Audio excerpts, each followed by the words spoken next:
Tottenham has sacked Thomas Frank just before the North London derby. But whether you like it or not, this changes everything.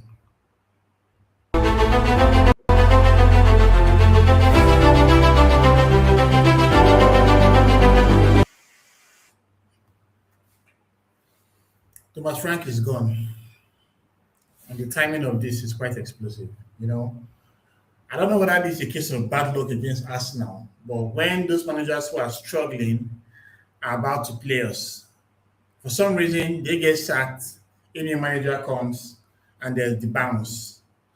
Case in study, Ruben Amorim, someone that have been struggling so far in the campaign, taking Man U deep into the trenches. Then we're close to play Manchester United, and what happened? Michael Carrick comes into the picture. And of course, it's a 3-2 win for the visitors. Our first loss at the Emirates this season. Hopefully, only loss. But as for Thomas Frank, his one was quite crazy. Tottenham finally pulled the trigger after their very, very poor league form. You know, the pressure had been mounting on him for quite some time.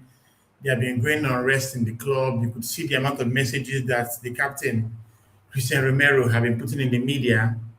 And of course, they were now creeping down the table, getting towards the relegation zone, which clearly meant that Vinay and the rest of the team out there had to act. But Spurs has made the call, and here's the real story. You know, how does this decision affect Tottenham and of course Arsenal? Because in 11 days' time, they play against us. Clearly, we have a derby against them, which is basically the biggest match, in their calendar. And a new manager coming into the Northern Derby is going to be very crazy because you would expect the person to, inject some good life into the team. Derby games are not normal, you know how it is with it. But let's just take a deep dive into what's happened and just, dwell on it for a bit. So why did they sack him? When clubs sack a manager mid-season, it's always due to what I'll call panic. You know, Spurs clearly felt that the trajectory was currently unsustainable. Like if you look at their results have been terrible. We'll probably dwell on that for a little bit, where I just do a quick breakdown of the amount of games they've played, they've lost, and stuff. And of course, their defensive structure have been horrible as well. They've been quite inconsistent in their performances. They've lacked cutting edge in attack. If you watch streams from folks like Harry Talks Tottenham or Expressions Oozing, he basically rant every week. Like, as much as it sounds fun, it's quite tiring at the same time. But those guys actually do what they have to do because of the kind of frustration that they've been feeling and all that. But under Frank, Tottenham were trying to basically implement a structured kind of passing, pressing, transitional style, but the performances became very predictable, like very predictable. And obviously, that led to a dip in confidence. The system had to collapse as well. And of course, the fans turned against them. In the game against Newcastle, you could hear the chants from the fans saying that he's going to get sacked in the morning. And when I watched the post-match press conference, he kind of seemed confident that he'll be the manager for the Arsenal game. But based on what we've heard in the tabloids so far, he's gone after 8 months in charge. You know, being having a managerial casualty just before the derby brings some level of chaos, and that kind of chaos can actually, create some kind of, uncertainty. So the question is, why did they make the decision now? Think of the fact that okay, let's even have a quick look at the results. That's the first thing that comes to mind. So I'm going through FootMob. I just want to just quickly check how the results were for Tottenham in the course of the campaign. I know it has really been bad. The last game against Newcastle was a 2-1 loss. Before that, it was a 2-0 loss to Man United. They managed to draw 2-2 with Man City. They drew 2-2 with Burnley. They lost at home 1-2 to West Ham. They lost 3-2 to Bournemouth. Drew 1-1 with Sunderland. Drew 0-0 with Brentford. Managed their last win, which came in 28th of December against Crystal Palace.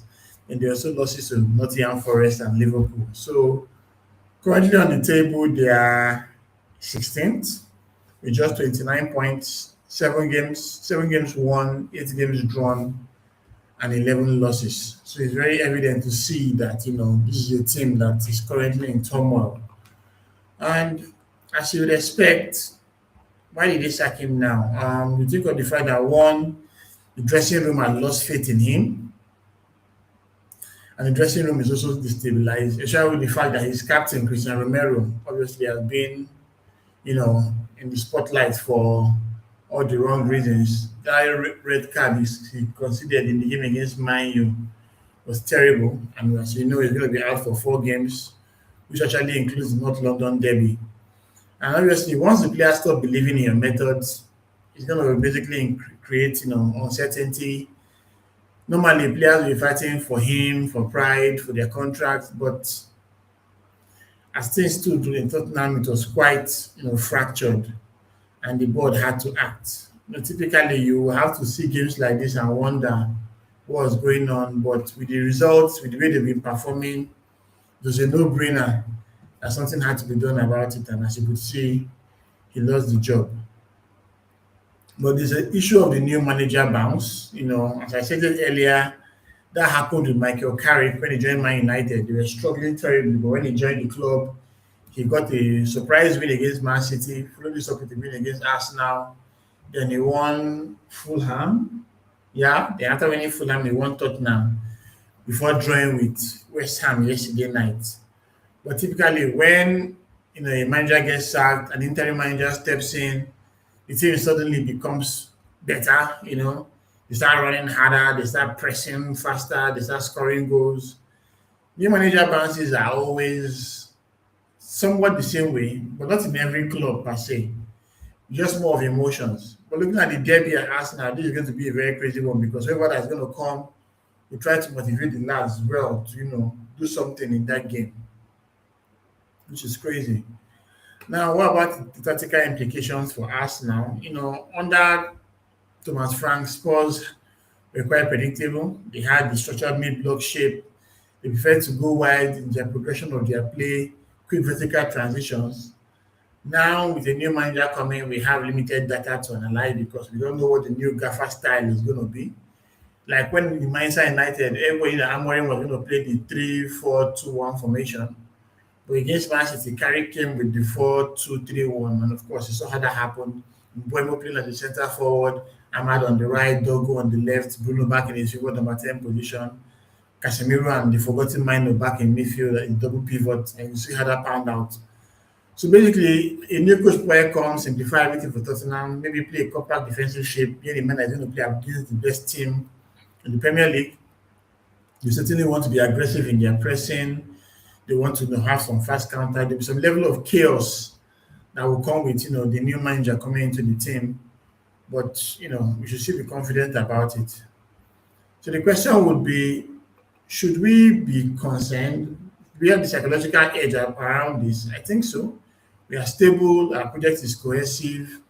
Everyone in the squad understands their roles, our pressing, our triggers. Of course, our leadership span is also established. But for Spurs, they've been in transition phase.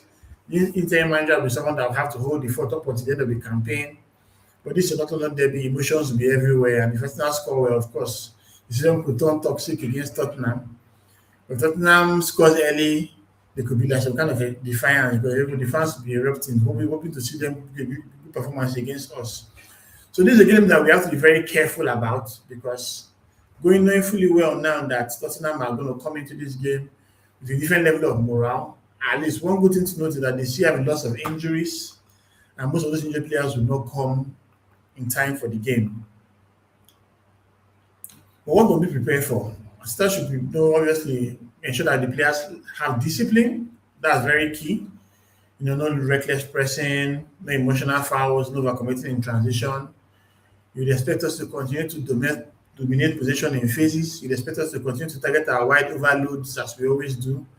You'd expect us to continue to press aggressively over turnovers and, of course, exploit any uncertainties that Tottenham are going to have.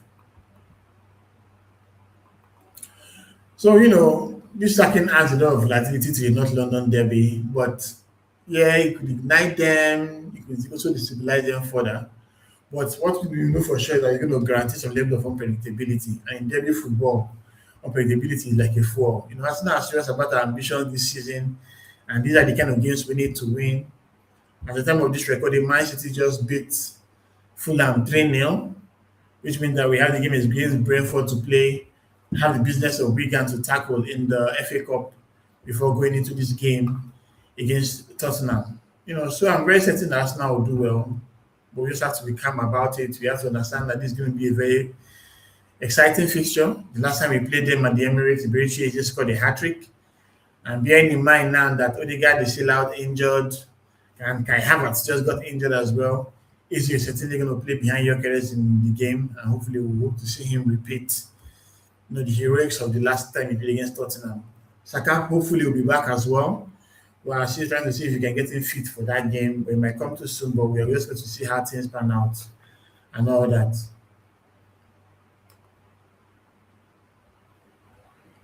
So we have Ben Salah Yusuf, a sports fan here. He says, "Hi, sports fan. Wouldn't you say it's a debut disadvantage because they got rid of the imposter?" Yeah. So typically, as the manager that was struggling has gone, there should be some level of confidence going into it, but it's still going to be delicately poised. I just feel that this is a game that Arsenal have to be very careful about. Same with Tottenham, because they don't want to lose this game as well, knowing fully well that this has been a tumultuous campaign for them. But I don't mind them losing to Arsenal and continue to win afterwards, because I have my business to take care of as well. So, guys, just a quick one here. Just want to talk about Thomas Frank stacking. Unfortunate situation, but if you're not doing well enough and you're in a club that has ambition, you have to go. Funny enough, the Adams Postecoglou, who won them the Europa League but finished in 16th place or 17th place. I can't remember the last position, but it was really terrible. He had 22 losses in the last campaign and had to go. Thomas Frank looked like someone that was going to take them to, include the promised land. Well, obviously, he's gone as well. So, guys, don't forget to like, subscribe, and I'll see you guys in the next video. Till then, come on.